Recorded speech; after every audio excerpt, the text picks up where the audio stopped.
Vecini saw flashes on offense, but was most disappointed in Bronny's defense, which, of course, J.J. Redick, Rob Pelinka say will be Bronny's strong suit.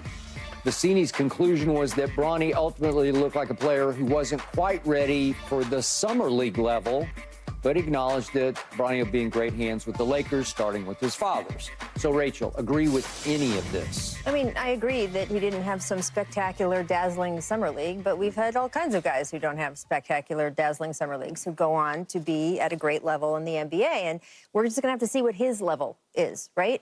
I do think that being a 3-and-D guy is probably his best shot to make an impact in the NBA. I think that a lot of things have to improve, both the 3 and the D part of that equation, right? So on the 3 side, he doesn't hit his threes right now. I mean, he's not the shooter that you'd want him to be to eventually walk that path.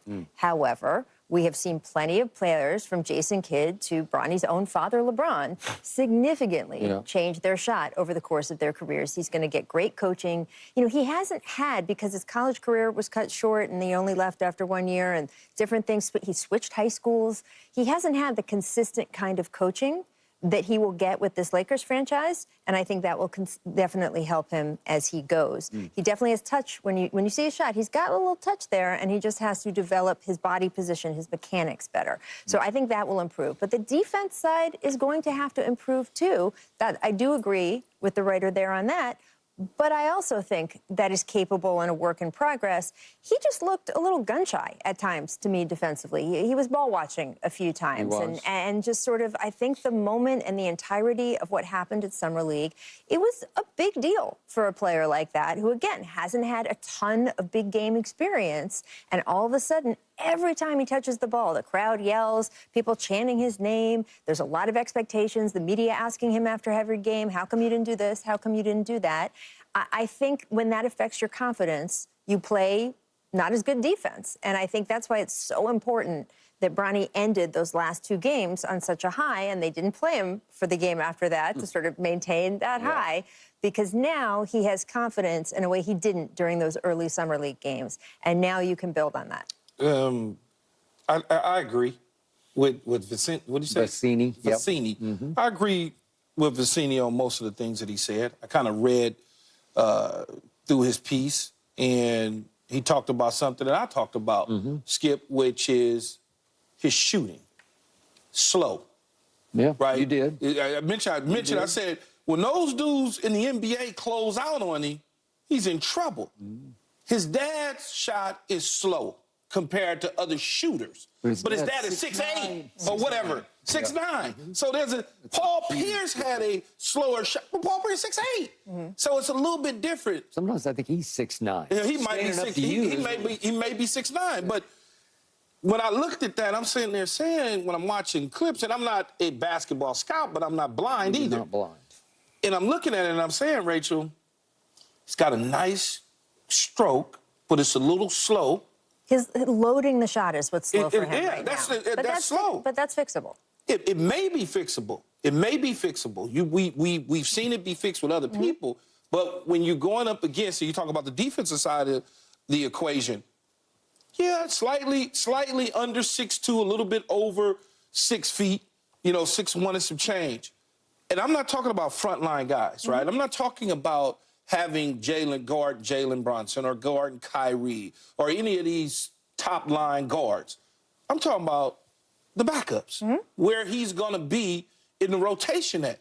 And I'm just looking at the size difference. All of a sudden, you're switching off on a 6'6" dude or a 6'7" guy that you get caught in. When he was out on the court in the Summer League, he looked at times like a defensive liability. With growth. He just looked with growth. He can get better at it. But when you telling me he's a D&3 guy, this is what you told me. So I'm looking for that. Yeah. This is what you told me. And then out on the court, it's like, well, no, that's not it. His shots didn't, they were close. They just didn't go in, whatever that means. They just wouldn't stay in the rim.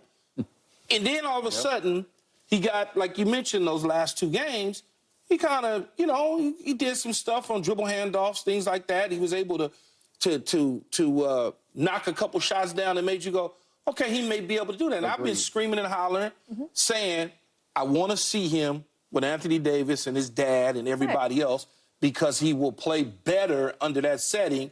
And if he has to go stand in the corner and just wait for them to pass me the ball, only thing he has to do is knock down the shots. He is going to be a back-of-the-roster serviceable player into such due time that he grows into the game. And there's nothing wrong with that. There's plenty of teams, and not plenty, all teams in the NBA identify guys, and even in the NFL, they identify a guy that they say, he fits at what we want to try to do, when most people will say, that guy's not that good, but he may fit perfectly with that team, that organization, and the situation. And I think Bronny, he falls into that category. You know, if I had to grade him and give him a grade, I probably would give him a C.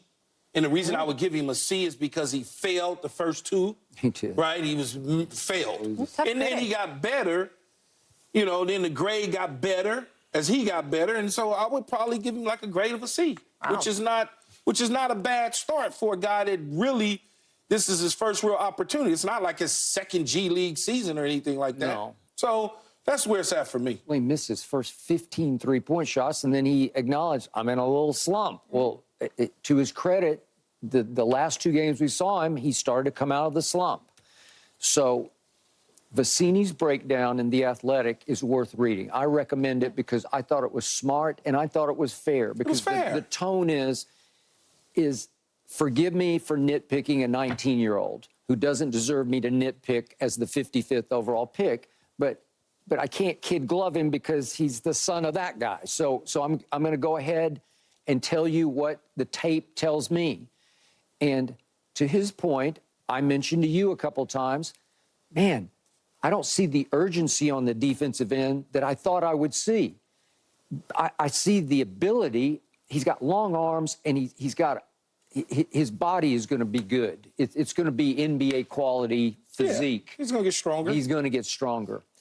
And highly capable at 6'1.5" of being what J.J. Redick says he can be, somebody who can be a defensive dog and just get up into you. And J.J. said that he told him in Summer League, just get up into people, and if you get blown by, it's on me. But I want you up in them.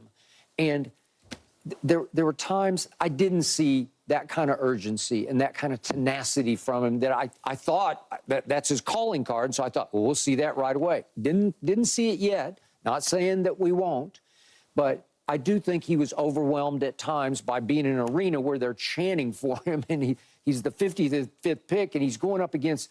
Listen, I watched the championship game the other night, and Miami has players who have been around for a long time, and I'm saying, well, this is not fair. Well, that's why I say this is not his. This is his first summer league, not his third summer league. Yeah, exactly. He may never see another summer league, by the way. Well, I'm going to say he won't see another summer league. I mean, plenty of guys don't come back for Yeah. the second year.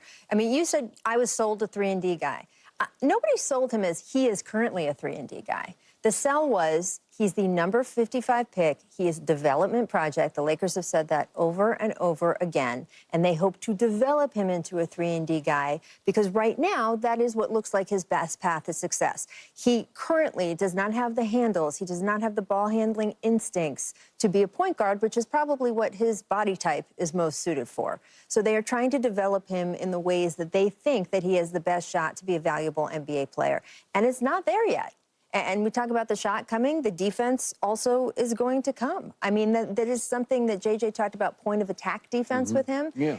He hasn't really been asked to do that in the same way as he's going to be asked to with this Lakers organization. So I've said it a bunch on this show. Last year's 55 pick, the previous year to Bronny, played 4 total minutes in the NBA. 4 minutes total, not 4 minutes a game. 4 minutes total. So you have to think of him in that same way. He's a developmental project. I'm sorry, because I can't. I can't think of him as a 55th pick.